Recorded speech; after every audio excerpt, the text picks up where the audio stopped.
edit out the beginning part of this.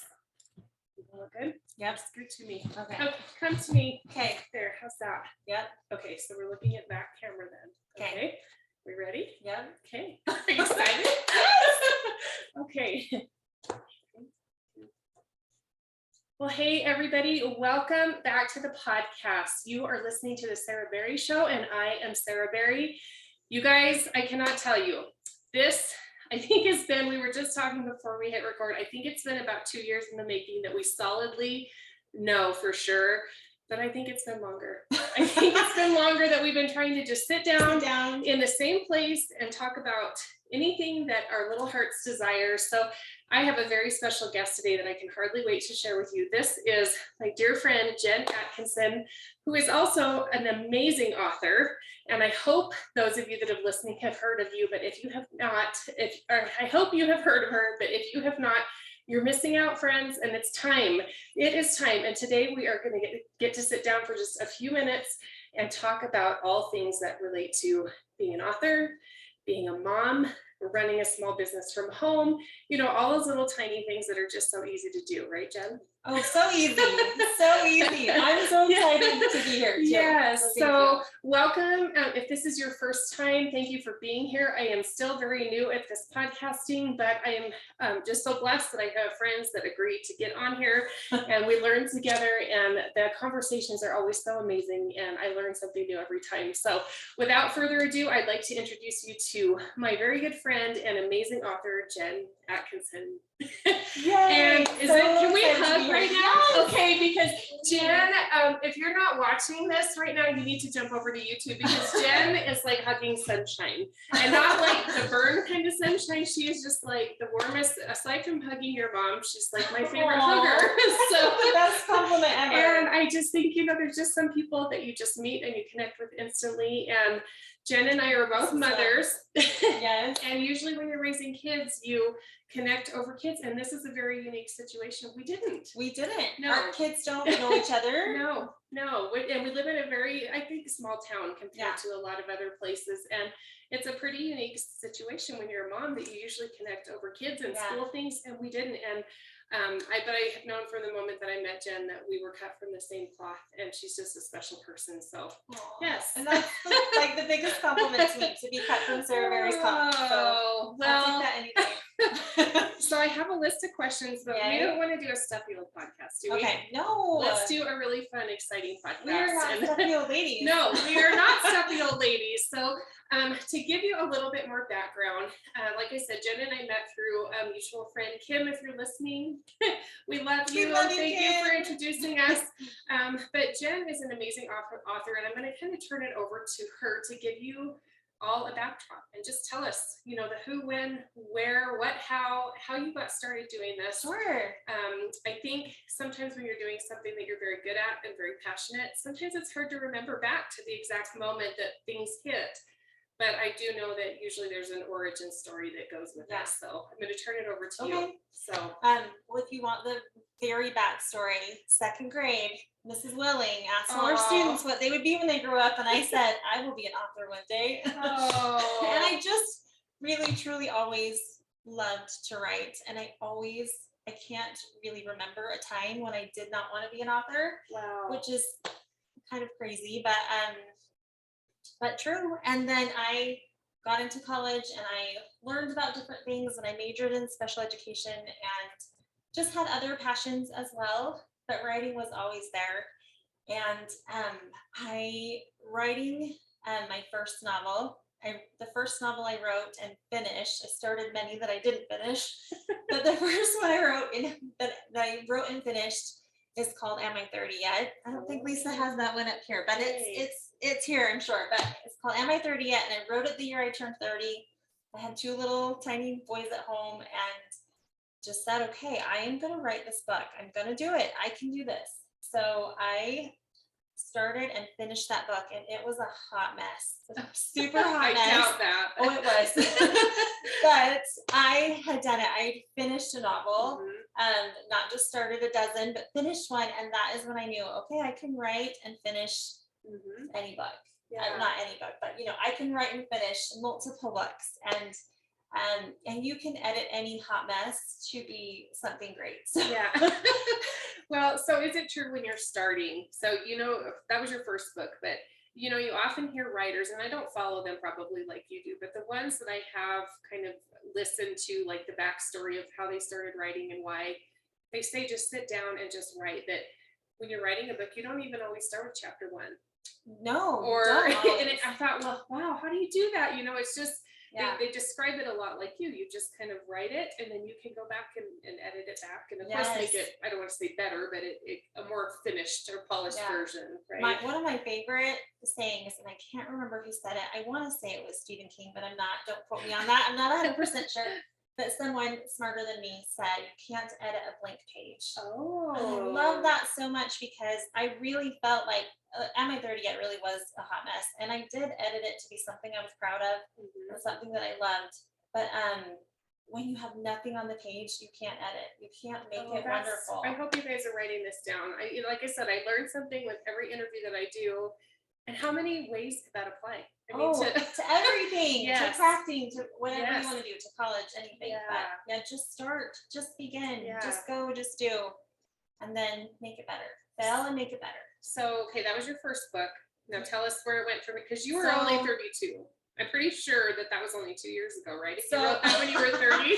So I wrote that, and then I wrote 2 more books, and then they sat in my laptop between me and myself and my friend Samantha, who she would come over and sit on my couch and read them chapter by chapter. And then I just did not know what to do with them.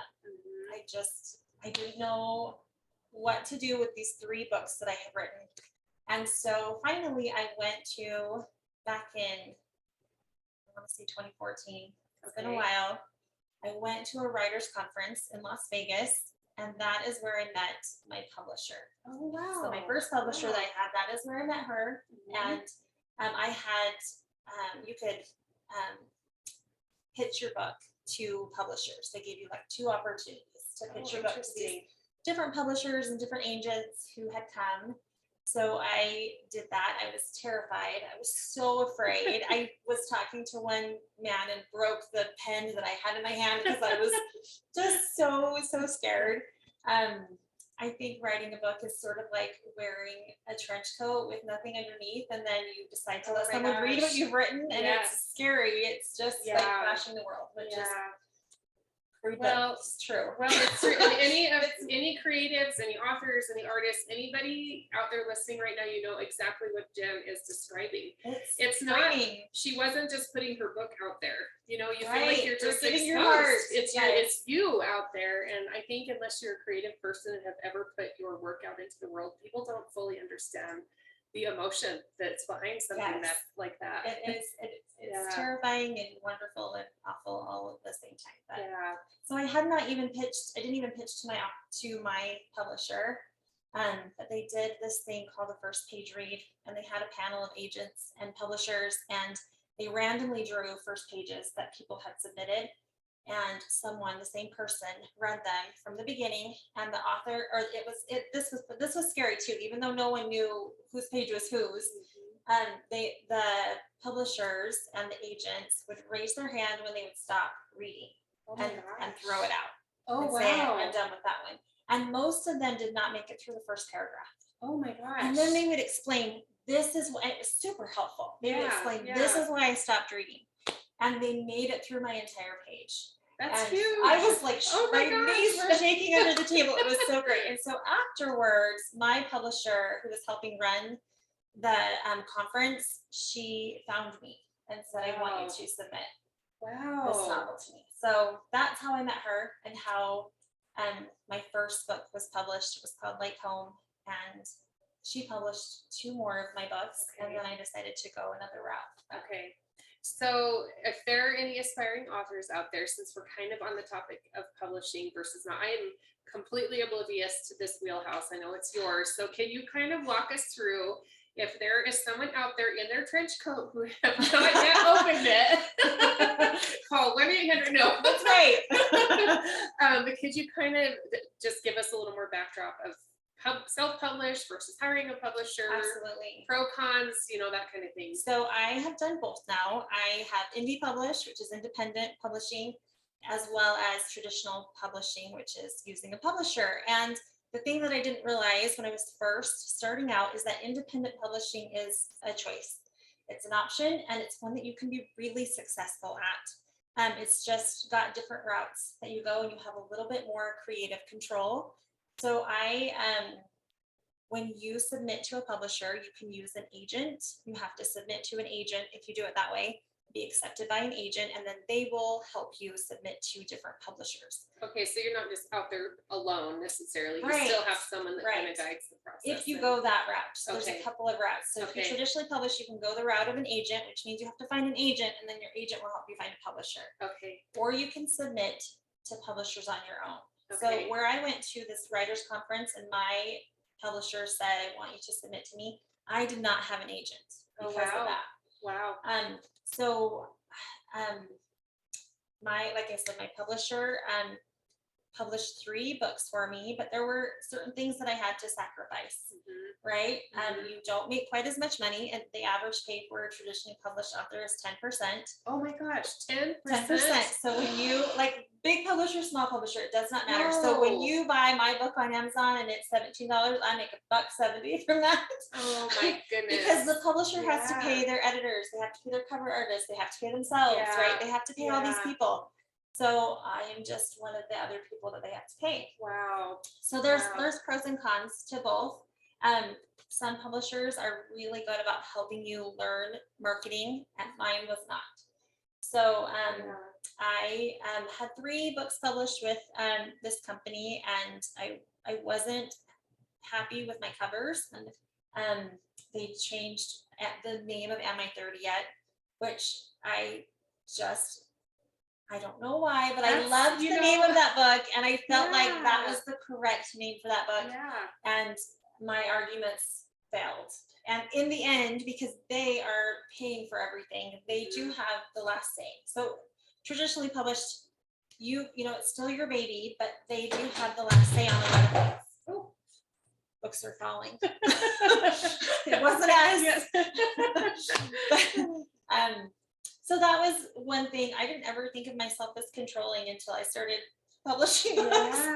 And then I was like, wait, but I don't like that. Well, I have an argument for that though, because for anybody and we've all read a book, and books, of course, are better than the movie. I am definitely in that camp. Every time. But you get this picture of the characters and the storyline, and you have your whole thing, and then you see the movie, and you're like, wait a minute, that's not how I have her pictured. I can imagine when you're the author and the title changes. It's like, wait a minute, that would be tough. It was hard. Am I 30 Yet? It's definitely a romantic comedy, and I wish that I had a copy of it here so you can see it. And their cover was kind of serious and dramatic, and then they changed the title to, it was a line from my book, and I loved the line, but the line was not the title. It just didn't work. So that was kind of the last straw with me. Honestly, I did a lot of praying and a lot of soul searching and a lot of swallowing my pride, because I had a publisher, and it's hard to get a publisher. It really is. Sure. It's a difficult process to find a publisher, and I was just going to give that up. But after a lot of prayer and a lot of Heavenly Father humbling me, I realized, okay, I can be independently published, and a lot of like discussing with other authors that this is a choice. It's not necessarily okay, I have failed and now this is what I'm going to do. But a choice of what you want to do. And independently published, I hire my own editor. I wasn't always happy with my editor, with my publisher. And independently published, I hire my own editor. I've switched editors before, and I'm able to do that because I'm independently published. I have my own cover artist. When I don't love the cover, I ask him to make a different one. So I think you bring up a good point, and I'm like the queen of rabbit holes, just so you know. I love it. Or squirrels, you name it. I have a black belt in squirrel chasing, so that's I am pretty good at tangents myself. But I just want to point this out, and it's as much for you as it is, again, for anyone that's out there sitting on an idea, sitting on a dream, and wondering. Guess what, Jen? You were writing before you had the publisher.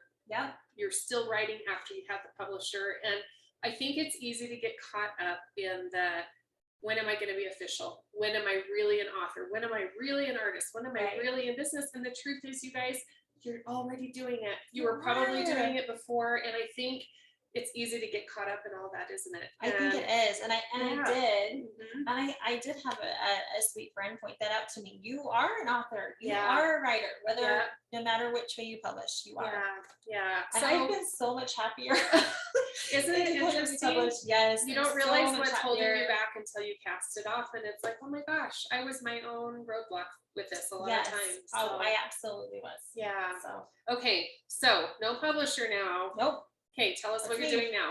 Okay, so I am independently published now, and I have this was super scary too, but I did ask for the rights back to my 3 novels that my publisher published for me, and I was so grateful. She agreed pretty quickly. Yeah. And they don't have to, do they? They do not. Yeah. I could have hired a lawyer. I had a lawyer kind of on standby, right? Who was ready to help me out. And they had told me that I was their most popular author. So I was pretty nervous about it. But she said, I'm not surprised. And probably because I had a lot of complaints with my last book I had that I shared. Yeah. But so she did give me my rights back. So I was able to rebrand and re-edit and recover and put those books out again, which made me so happy. Good. So since then, I have had a few more books published. I think I'm up to 14. Oh, wow. So 14 total. And since 30 years old was the first official one, so right? 30 was when I wrote it. Okay. I was published in 2015 was the first time. And my 30 when Like Home was published. So in 7 years. That's amazing, you guys. I am not an author. We're not going to say that, but that's amazing. That's a lot of books in a relatively short amount of time. It is a lot of books. Yeah, it is. Yeah. And that's another thing. And when you're traditionally published, it generally takes 18 months, sometimes 2 years to get a book out. And when you're independently published, you can publish kind of on your time. So we're going to get into kind of the nitty gritty of this now. So where do your ideas come?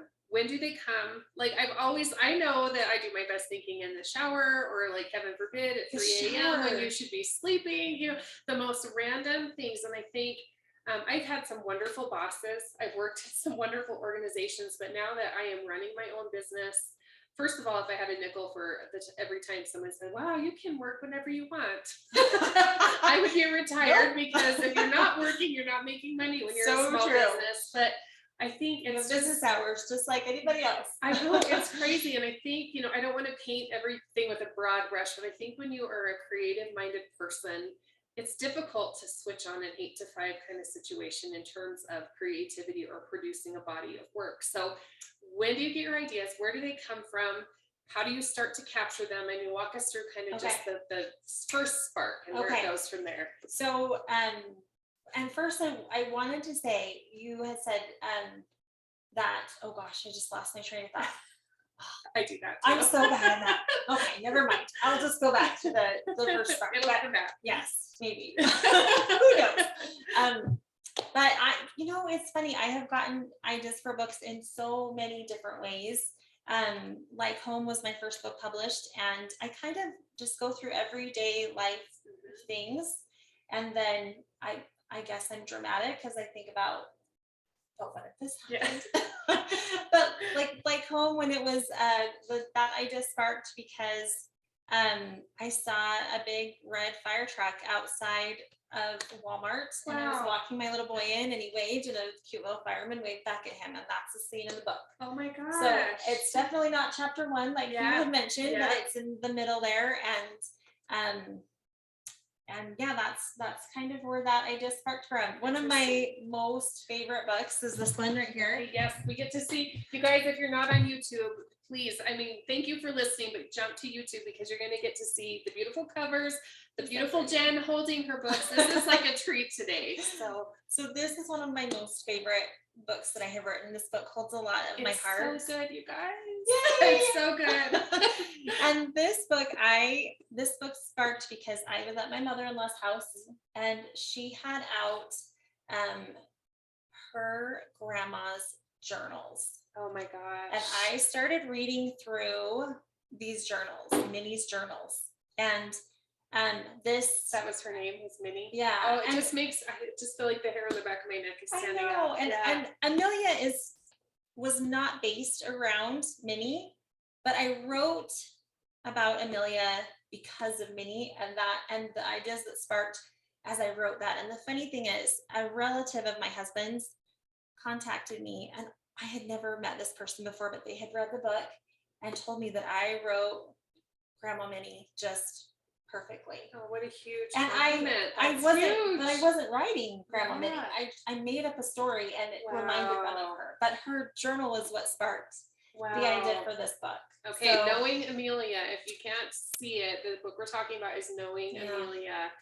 You have to get it. It's the first one I read. It's very, very good. It's one of my favorites. Yes. I love it so much. Okay, so show us another one. Okay, so then after I got my rights back from my publisher, I decided to write a chronicles for Amelia. It was just supposed to be a standalone, but the main character of the book is actually a girl named Olivia, not Amelia. I was looking in the wrong place for a second. That's okay. That's okay.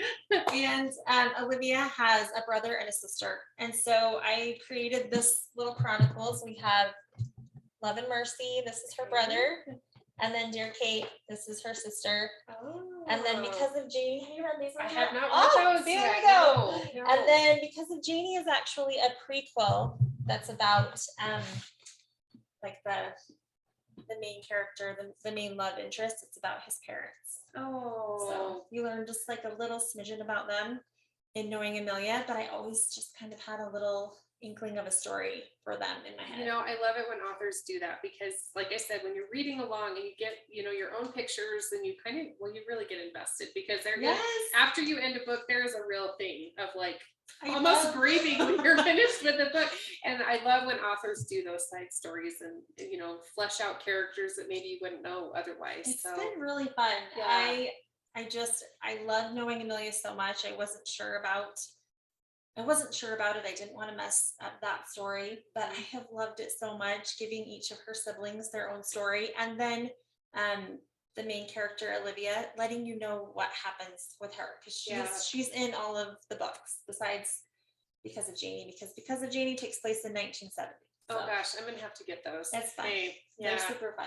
Okay, so tell us about Paper Hearts here in the front. So is that the next one? So Paper Hearts is a standalone. Okay. And you can see it. I don't know how to hold it, but Paper Hearts takes place. I wrote this during COVID when we were all shut down and we were teaching our kids at home.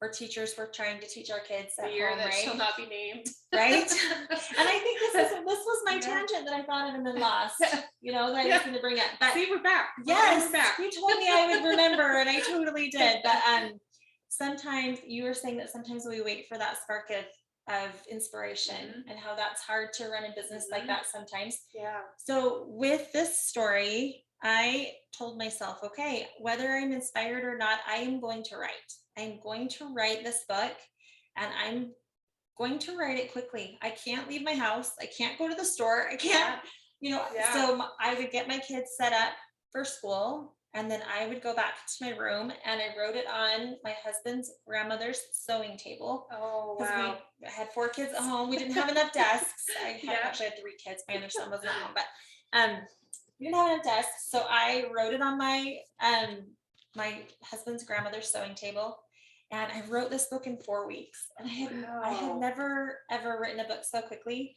but I just kept the mantra of you can't edit a blank page. And whether I was inspired or not, I wrote. And I would call my friend Samantha and I would say, I think this book stinks. I don't think it's any good. Because I just was writing it so fast, and I kind of wrote it without that spark of inspiration. I just wrote, but I did write from a lot of feeling. I tried to give it a lot of love. Not necessarily inspiration. And it's one of my most favorite books now. Well, I love it so much. Writer's block is a real thing. It is. It's a very, very real thing. So what do you, there's just something to be said, first of all, for the discipline whether you're trying to run a marathon, whether you're healing from an injury, where you're learning to cook, there's so many things. I think that there's a lot to be said for pushing through when you don't want to. And sometimes the most beautiful things come out of left field when you're not feeling creative. It's interesting what can come from times like that, I think. So absolutely. And COVID was an emotional time, and I do feel like there's so much emotion and very raw emotion in that book. And I think that's why I love it so much. And honestly, I didn't know that I even liked it until I went back to do that first edit. And then I realized, I really like this one. Well, and before we go any further, shout out to Samantha. Every one of us has that friend that you immediately think of that just sticks with you and pushes through. And I don't know Samantha very well, but all I know is this is maybe one of a handful of times I've seen you without her. When I'm promoting books. And she is a rock star. So Samantha, if you're listening, you're amazing. Yes. Every person has a behind the scenes person, and I would say she's probably it for you, isn't she? She really, really is. Yeah. And my first book launch after I was independently published, my first independently published book was a book from my paranormal romance trilogy. It's called Untouched. Ooh. And we did a big bash at the library, and I was nervous. I didn't know if anybody would come, and I was so excited, and I was so scared. And Sam came to help me set up, and I had a great little tribe. My friends came, they brought food. But Samantha looked around the room and she was like, I'll be back. And she ran to the store and she bought tablecloths and flowers. And I write a book. I don't make it look pretty. I have a cover artist. He makes it look pretty.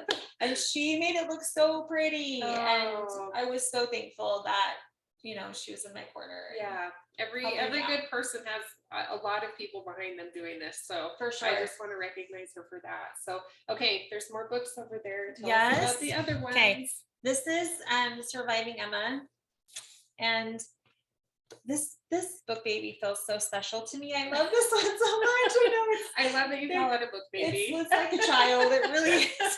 It's like one of your children, and you can't take favorites except knowing it really is kind of mine. Yeah. But so when I was writing my trilogy, it's young adults, it's paranormal, always romance because I love the romance. But it was very different than anything I had written, and I was having so much fun with it, and I really needed to get it out. But this story about Emma was in my head as well. And every time I would get in the shower, writers are a little bit crazy, and this is a little bit crazy, but I swear to you, Emma would talk to me and she would tell me her story. Wow. So I'd jump out of the shower and I'd write down a few little notes, but I could not write her book yet. Yeah. Because I had to get through the trilogy. So it took me, I had Emma talking to me in the shower for like 2 years before I wrote this story. That is so cool. And I not everyone loves Emma. This is the I don't know if it's fun part. I think it doesn't bother me, but Emma is very different than all of my other characters. My other characters, I feel, especially those main characters, right? They are very lovable, and they're passionate, and they are good. And Emma is good, but she has to find it. She has to discover it. I feel like that's why it's called Surviving. It is. Emma. I don't know. Maybe it's just me, but no, that's exactly why it's called Surviving Emma. So Emma is she is a teen mom. She was a teen mom. She's now in her 20s, but she had a child when she was still in high school, and she lives with her alcoholic father, and she's angry. The only person in the world that she loves is her little daughter Dakota, and she lives and breathes for Dakota. Wow. But she is ornery to everyone else, and she doesn't feel like a good person. She doesn't feel like a deserving person. And then enters this little deputy named Carter. Ooh. And she is not nice to him. She's really ornery with him. And some people could see they could see her growth and loved her, and some people were like, I just disliked her so much. And that didn't really bother me. So but and it's going back to the concept of putting a body of work out there. It's always amazing. You think that you created this thing for this person or this group of people, and then comments or feedback come from totally another direction sometimes. It's like, wow, I guess I didn't look at it that way, but it's good to know that people are seeing it differently. Yeah. Yes. And I just love how much Emma grows. Okay. Changes. Surviving Emma. I love her so much. So I love it when someone else can connect to Emma. Yeah. And I just feel special, but I love this one. Isn't it fun that we're talking about Emma? Like she could just walk in. Yes. I mean that books are amazing. She guys. is. They transport you, especially when you're a mom and you just sometimes need to just there's nothing better. You need to sit in the bathtub and read a book and pretend you didn't like clean up puke all day or something, right? Okay, couple more over there. We're gonna save you know which one we're saving till the end. But tell me about the other ones. Okay, let me see. And this one is Love and Mercy, which is Love and Mercy because of Jane, you're right there too. Okay. I think the bookshop is missing a couple. Okay. They're missing my trilogy. So there's a few that aren't here, but that's okay. And I kind of mentioned Love and Mercy before. Yeah. This is about Olivia's brother, Grayson, and just kind of his story and his own little issues and stuff, but we get to see Liv and where she's at now too, so that's always fun. And then Because of Janie, which I talked about, and that's the one based in the 1970s, which let me tell you, my Google search was awesome as I was writing that book. Oh, I can just imagine.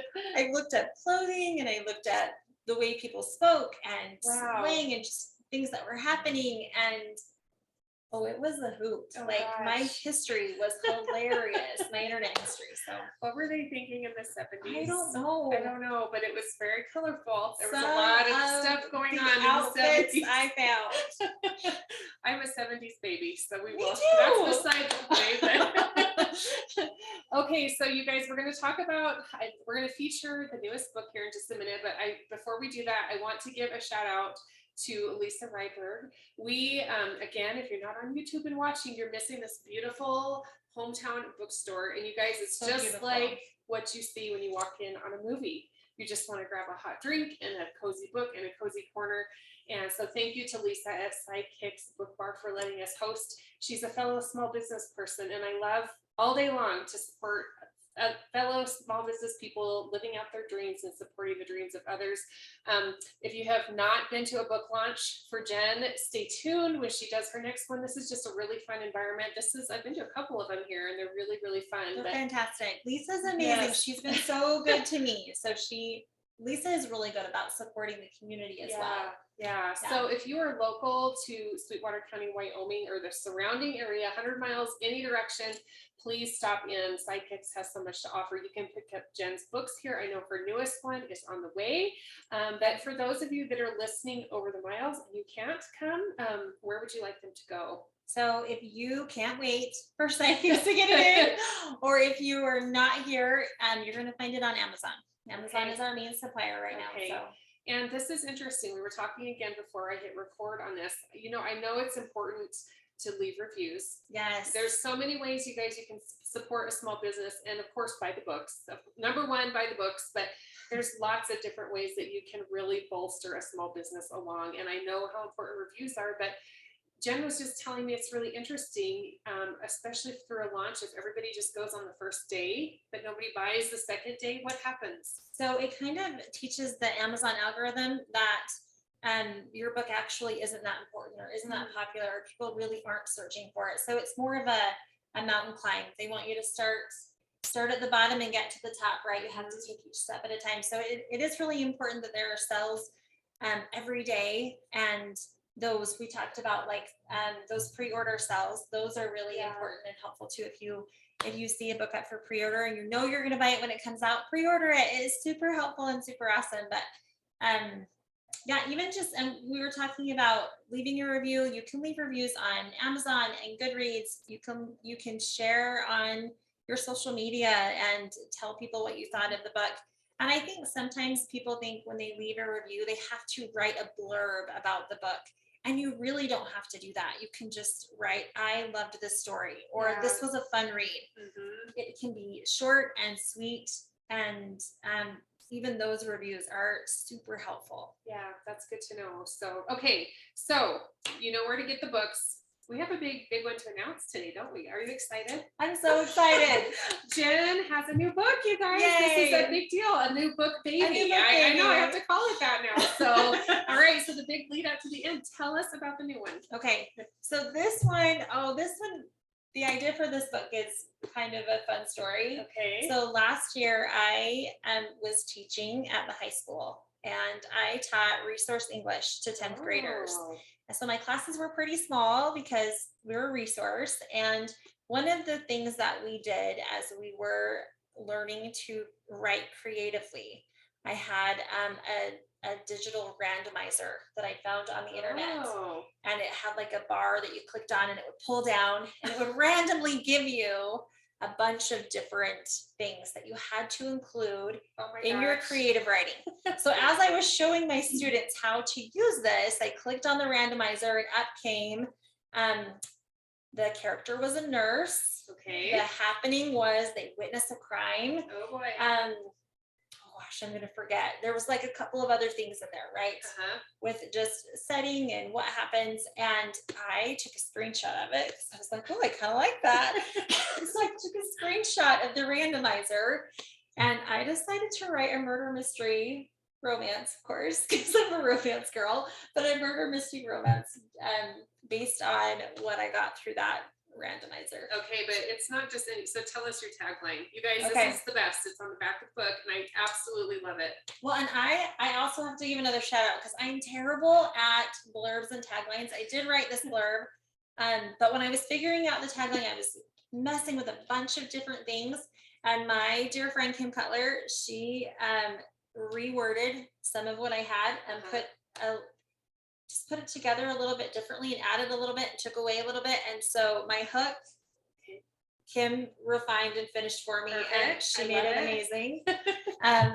And so it says, life isn't planned, love isn't premeditated, murder is both. Oh my gosh. You guys, if Which that is perfect. just grab you. I know, I read that. And then there was one, I think Jen had posted on social media that said this book is an Agatha Christie meets While You Were Sleeping. So if any of you are familiar with those two things, you will know that this is a good one. Yes. So you definitely want to grab it. And I've already said I probably should not compare myself to Agatha Christie. I'm not that good of a mystery writer, stop.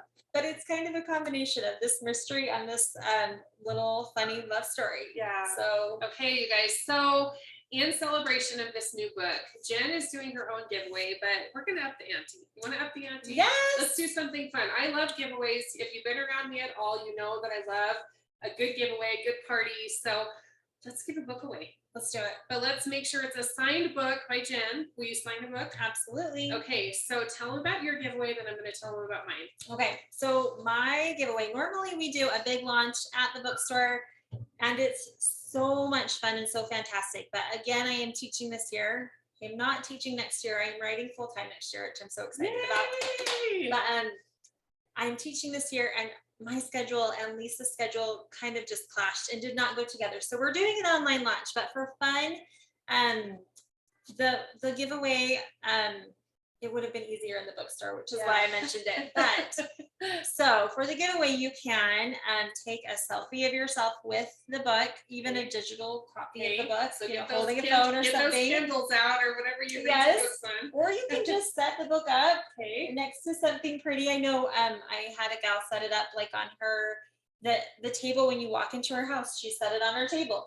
She took a picture of it, she posted it on Facebook, and then she tagged me in it. So you're taking a picture of the book or even a screenshot, you're tagging me, and then you are in you're entered in a giveaway for a $25 Amazon gift card, as well as any of my books. Oh my gosh. One of my books awesome. and an Amazon gift card. Yeah. Okay, so take a selfie, tag Jen, and I'm going to have all of this information in the show notes. So I will have live links to follow Jen on social media, right? Yeah. And then we'll send you to get the books. If you're not local and you can't come to Sidekicks, we'll send you links to Amazon to buy them there.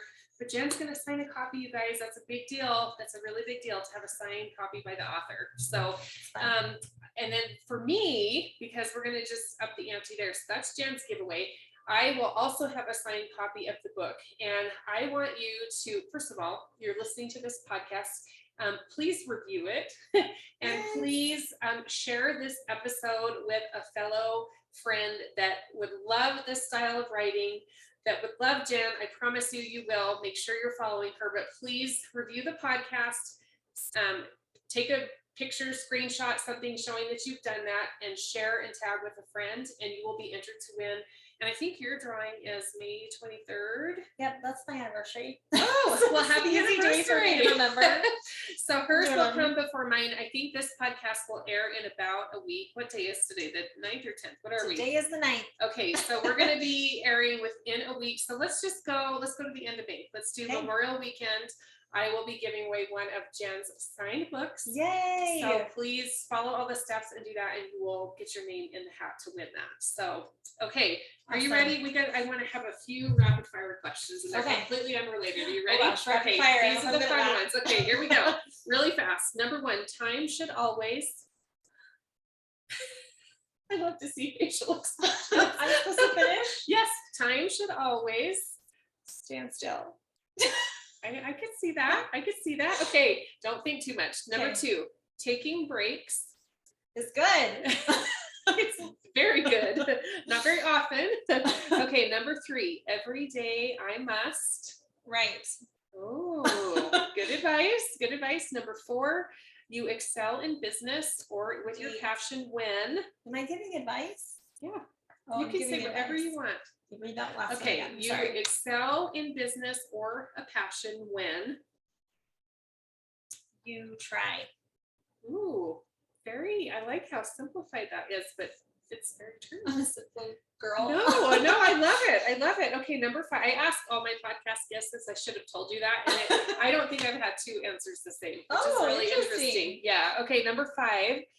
What do you want to leave your kids with that you did not have growing up? Oh. The thing that first pops into my head is I want to leave my kids with that I didn't have growing up. My instinct is to say faith. Yeah. But my mom was a pretty faithful gal too. Oh. So I did have that. But I wanted faith in my home. Yeah. Very much. I want my kids to pray. Yeah. We didn't always do a lot of that in my home. So. I love that answer. Okay, number 6. One lesson that helped you most when you were first getting started.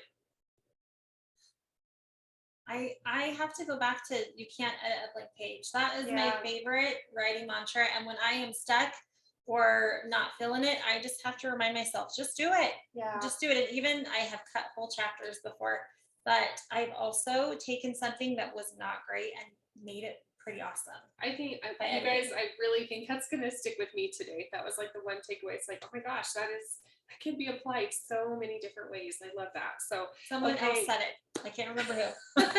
Credit to the person that inspired us. Okay. Number 7, if you created a law everyone had to follow, what would it be? Be nice. Oh gosh, we could use a lot of that nowadays, can't we? More now than ever. Yes, just be nice. Okay, number 8. What is something you know to be true that many people would disagree with you on? These are so hard. Make you think. Gosh, Sarah, I don't know. Everything I'm thinking that I know to be true, I think other people probably believe that too. Okay, so let's revise it then. Oh, okay, wait. Okay. I You have it? Okay. Okay. This is what I believe to be true. That I don't know that a lot of people do, but I do. I believe even if you have the smallest, simplest dream in the world, God cares about that dream. Okay, I revised what I just said a second ago. I'm taking back today is my favorite thing. I'm going to write that down. So, okay, that was wonderful. Say it again. Even when you have the smallest, simplest dream or desire, God cares about that. I think sometimes we think this is silly or this is stupid. If it's important to you, it's important to God. I love that. That's my favorite thing that we've said today. Okay. Number 9, biggest lesson you've learned in the last 12 months. Oh gosh. Okay. This is the biggest lesson I've learned. I can do hard things. I can do really hard things. I'm teaching 3rd and 4th grade online. And it is really hard. Oh, And there gosh. have been a lot of times when I have thought, I cannot do this. My 44-year-old brain, I just told you how I am, does not remember how to use a protractor, but I have learned. Oh my gosh. I cannot teach these kids how to multiply fractions. I don't remember how to, but guess what? I have learned. It has been hard. It has been trying, but I have done it, and it's made me feel like I can do this. This is going to be hard, but I can do it. I can do hard things. Yeah, I love that. Okay, last number 10. Okay. What's the last thing you want to leave us with today? It could be words of advice. It could be a joke. You could do a dance. Once again, if you're not on YouTube, you need to be. Not really. We could really groove in here, but what do you want to leave us today? I think books are about taking a minute for yourself, and you are worth taking a minute for yourself. And I think because for a while I did think, this is so silly. Why would God care if I wrote a romance story? But it's important to me. Yeah. And I believe now that it's important to him because it's important to me. And it's important to me because I love to share a good filling story. And I feel like you deserve to take a minute for yourself. Yeah. For that good feeling. I love that. And I was telling Jen again, we had our little chit chat before we hit record today, but for those of you that are following this podcast and have listened since episode number 1, I proclaimed that it was going to be about business and especially creative business, but I'm already finding it's hard to bottle that. It's hard to deny the fact that people that are doing what they love, they're doing it in service to other people, big or small, private or public, you're magnetized to those people. And Jen is absolutely one of those people. And I hope if you take anything from today, you just feel the inspiration and just that little nudge that you have, and you're thinking about it right now as I'm even saying these words and then listening to Jen. Take the chance. It's important. Write the words. You can't edit a blank page. And I hope that you just learned from today that something turns into something else, and you never know when you're inspiring, you never know when you're changing someone's life, and it's worth the risk. You could go down in flames, but it's much worse to know that you had the idea and you never did anything with it. So absolutely. Jen, you're amazing. Well, you're amazing. I'm gonna hug her again because she's just the best hugger that ever was. And it's like my secret talent. I know it's a great talent to have. If you ever get to hug Jen in person, please do it. But you guys, it's all the info is going to be in the show notes. Follow Jen, help a girl out. Buy the book, review the book, tell your friends. You guys, they are worth it. The newest one, Love in Theory.